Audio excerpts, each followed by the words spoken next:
All right, folks, welcome back to the Former Farm Kid channel. Well, we're doing part two on the hydrostatic motor replacement. And I've seen a couple guys do these on cats, and wow, what a difference. Their units are easily accessible and seem to basically come right out.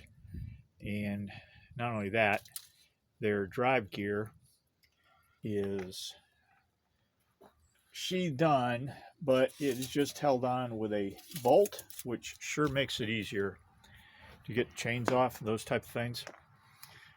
So it was this unit here, and I counted all the connectors that needed to come off in this group, and there's actually this one right here, and then all these back on the main hydraulic pump, 17 in total, including these two rigid ones back here and this one rigid one here. And as I discovered, this one and these two you can just loosen. You don't have to remove them. So that's 3 less contamination points. They end up one down here, and the other two end up right here. And not only can you just loosen those, these two back here, and then kind of hard to see from this angle, and then that one, you can just loosen them and leave these ends here, because with the hoist you can take this thing and just move it right above and drop it down in. And as you saw earlier, everything else that had to come out, these arms just on this right side, plus the mechanism over here. And of course, the wheels come off, both off, so that you can slide the axle out and towards the center to remove the chain from this case. I did reuse this gasket and reduce the torque. Those take 33 pounds. I reduced it to 30 since I was reusing the old gasket, and as you can see, it's held up real well. I've got about 5 hours of runtime on it, no leak whatsoever. You do want to be careful when replacing the hydrostatic. What I did was I got a couple of bolts and used them as dowel locators for the holes to put that in, and then I mounted the gasket to it. So you want to be careful, and then I actually kind of put a couple dabs of Loctite 512, the gasket sealer, on the bottom of the motor so that it couldn't, like, even move out from the motor. And you can actually drop this thing in without even touching the gasket if you're really careful. You're basically dropping it straight down on the other side of this ridiculous mount right here, which with a crane or engine hoist is not a big issue. So the center of gravity on these units is this point right here. So you want to put your strap around there. Do a couple of test lifts, because when you put that strap around, sometimes it has a tendency to rotate the unit. So I kept lifting until I had the bottom perfectly square to the ground, or square to this, because the bottom of this unit is flat. So that gives you a good idea of the angle, and I did it by myself. I have to go back and lower, and sometimes it helps to lower it a little lower than you need to, and then you can do a fine adjustment as you lift. And basically, I never took it out of the sling. I had every single bolt in, floating right in the holes. The 2 dowels I put in the top for the initial alignment. And that means you kind of got to, because the motor is coming down level and it's back this way, you've got to kick the nose down a little bit to get the gear into the hole, and then just kind of go from there. So it's kind of like a move like this. If you put it down low or level, then you're going to have to insert it this way, which is fine as long as your hoist is on good casters and on a good surface that can move effortlessly. That will work just as well. The bolts to this unit take 96 foot-pounds of torque. The other critical torque setting is on the main pump. Those take 75. So out of 17 connectors that had to go back on, none leaked. Couldn't believe it. And this time I put UV dye fluid into it to do a check. But you can tell if anything is leaking pretty readily, and still, I mean, I'm still amazed that nothing I put back together actually leaked. This one down here is a little tricky to get on. The other issue was the place I had this rebuilt, and this is a poke lane unit, and why these are so hard to get, I can only assume that they are no longer made for any model. So they may not be actually still manufacturing these units, and it's not made by John Deere. It's made by a company called Poke Lane, P-O-C-L-A-I-N. They are more or less worldwide. Most repair shops recognize the name, but repair shops that work on a Poke Lane are few and far between, at least in my area. I did end up finding actually 3. One never got back to me because the salesperson, the service person, said he's got to talk to his technician. His technician evidently said he didn't want to mess with it. But I found another local one in Aurora, Illinois here, and their name is Share, S-H-A-R-E. And they took it, no questions asked. I supplied the gaskets and O-rings. Not gaskets actually, they're all O-rings and all seals.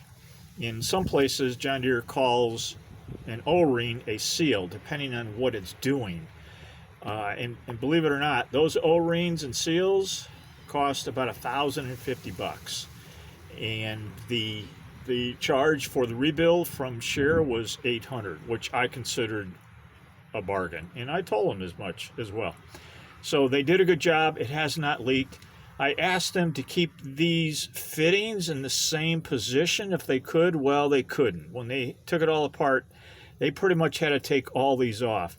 So on reassembly, it's very important that these fittings become square, especially to these rigid hard lines, that they are set up so that they are square to this fitting. And they are O-ring connectors, and they do not like being at an angle. You don't want to put any stress to these lines. These 2 lines right here actually are, I'm not going to be able to show it because I can't. Well, there's one right there. Camera's probably not going to pick it up, but I'm pointing to it, and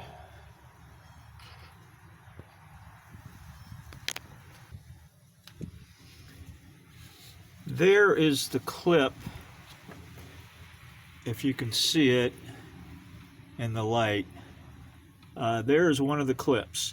They are clipped together. They are also clipped together way up there. Going to be very difficult to get the camera on that.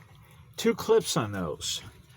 And they are designed to, first and foremost, keep those lines from vibrating on the floor of the case so that they don't wear, and that they don't wear against one another either. So it keeps them off the floor and it keeps them apart. So you don't really want it, and that clip is not connected to the floor.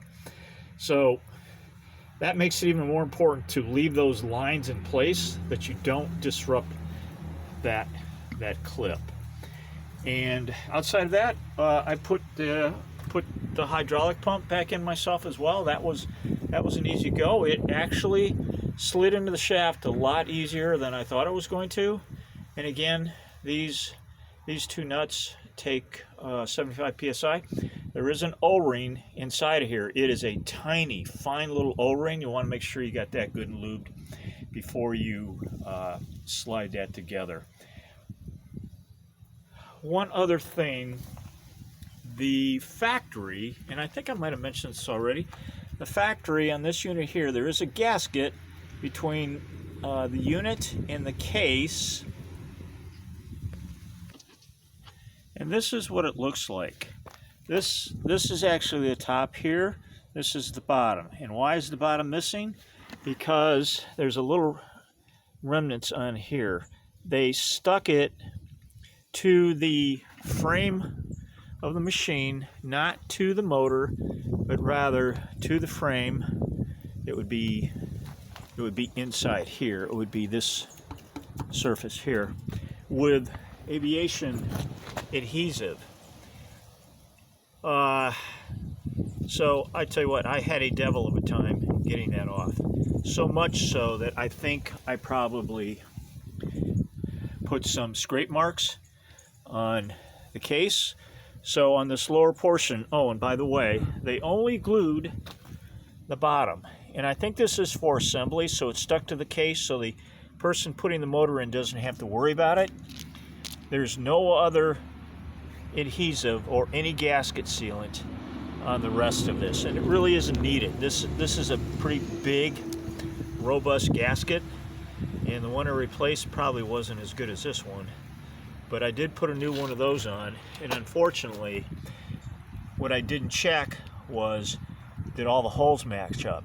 Well, there were two spots right here that were solid gasket that needed a bolt to go through. And of course, I didn't notice that before I put the stupid thing back in. So while it was on the machine, I hadn't tightened any bolts yet. Or had I? I had cinched up two at the top, because the dowels that you use are cut off bolts, so you screw them in where the bolts go, and when you float this thing into position, you get a couple bolts in on the back side, and then you unscrew those dowels, because you can't leave those in because they're in a bolt hole. And so I tightened those two. I still had it in the sling, all the time in the sling. I never put it on the weight of this onto the bolts until I had them all torqued down. But while I was sitting in the sling, pressed against the case with the two top bolts cinched down, but not tight, just, you know, to keep it from moving, I had to punch a couple holes through these two holes right here. And in afterthought, I started worrying about that a little bit, because if you're not careful when you punch through this, you can distort it or move it. And fortunately, I could tell it didn't move because there's two other bolts right next to these other two holes, and they stayed lined up all the time. So that worked out, because in hindsight, what I found out is there is a constant pool of oil about probably up to this level right here on the other side in the case. Once you fill that case back up with chain oil, the bottom of that unit sits in a pool of oil. And I should have been a little bit more fastidious with my gasket installation and making sure it was right. And maybe, even though I did goo up the case all the way down that bottom third, and I'm so glad I did now, because that's where that oil sits. And in hindsight, I probably should have done the whole thing, but the rest of the top of the motor is only exposed to splash, so it's not real critical. But that bottom is really important, so I've been watching it for a bunch of days, making sure that I wasn't getting any oil leakage down in that area right there. And we can look at that right now. Actually, it would be where the light is shining there. You want to watch that no oil is coming from the back side of the unit here. That means your gasket has failed, and that's a real bummer, because if it does, this whole thing's got to come out again. And once again, there's no way to get that unit in without pulling this pump. Even this machine is a 2-speed and high flow, and I'm not sure, nor was the service manager, how that affects the pump here. But I believe it adds at least one stage, which is the high stage. And is it just the end of here? Not sure. Is it all the way to here? Not sure. Don't know. But even if it were, it still has to come out because you're going to be dropping this in vertically, and it's got to be back so that the gear can clear the area right here. And you'll see that if you ever have to do it. So that's pretty much the story on the reinstall. I just pray it doesn't go bad again and that it was rebuildable, because it's pretty ridiculous. And that all of the United States, John Deere says they had one of these units available, and it's with a dealer in Indiana, and there's no guarantee they're going to give it up. I don't know if John Deere can force them or not. There's that thing about tractor down language, and what does that mean? I don't know. If you guys do, let me know. But I certainly wasn't counting on being able to get one. That was my fallback plan, and trying to get in touch with the actual manufacturer, they are totally unresponsive. They could care less. Never heard a word, either voicemail or email or anything. So I was glad to be able to get it rebuilt, and evidently that is what's going on around the country, because I can't believe every single one that's ever gone in still works perfectly. If they've had any luck like what I've had with this, they haven't. And by the way, the leak on this thing that I was so concerned, why was it at the bottom of the motor versus somewhat squirting out somewhere else? Well, it occurred to me later that if the leak is more this way in a pressurized area and coming out towards this way, getting by a seal going this way to an unpressurized area, gravity is going to have its seek its first leak point, which would be this joint right here. And I'll have to look at the schematic again, but I believe there is not even an O-ring on this joint right here. I believe it's machine surface to machine surface. And that is where it was leaking. And the only way I could tell was putting my hand up underneath and feeling it, because again, I didn't do it with a UV, and I don't think I could have seen underneath here anyway. I might have been able to with a mirror, but so far so good. She's tight as a drum, not leaking. It always operated correctly, and fortunately it still does. That's what I was worried about too. These guys, I'm sure they don't see a lot of these. It could have been their first one for all I know, probably the first one like this. And I did get the manual, and the shop manual actually has the procedure to disassemble this unit and reseal it. So I gave him a copy of that as well to make sure they had that, and evidently he followed it precisely, because it turned out really good.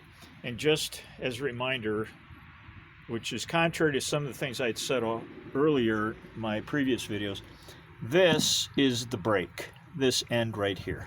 I believe it's from that joint out. This is just a cover, and this has a spring washer inside of it you have to be very careful with, and you can see my previous video when I wasn't. And then the rest of this is all drive, no planetary. The planetaries are contained only in the track vehicles, so this has no planetary. It's just a massive drive there.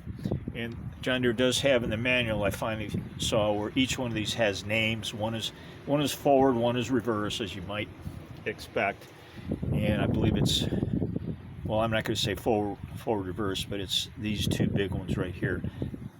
This, yeah, I'm not even going to guess what these others are. I know this is the brake, I believe, brake release, just like this one. Well, might be this one over there. So without the manual, I can't tell you what exactly they do, but it doesn't really matter. They're only going to hook up back to where they came off of. So any comments, questions, guys? Please leave them. Anything else you might know of specifics on this, it would be helpful to me. Always happy to hear. My next video on this unit is going to be the hydraulic startup procedure.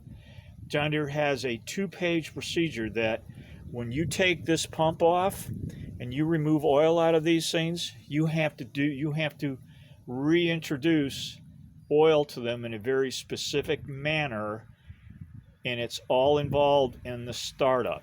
So I'm going to go over that. When you read that procedure, it appears that only John Deere can do that. Well, I took and studied it and decided, more or less deciphered what every step was actually doing and how it was doing, and was able to duplicate that John Deere procedure using basically off-the-shelf parts. All right, God bless, guys. Good luck with your tear down if ever it becomes necessary. Anything I can do for you, drop them in the comments. Take care. Good luck. We'll see you on the hydraulic procedure startup.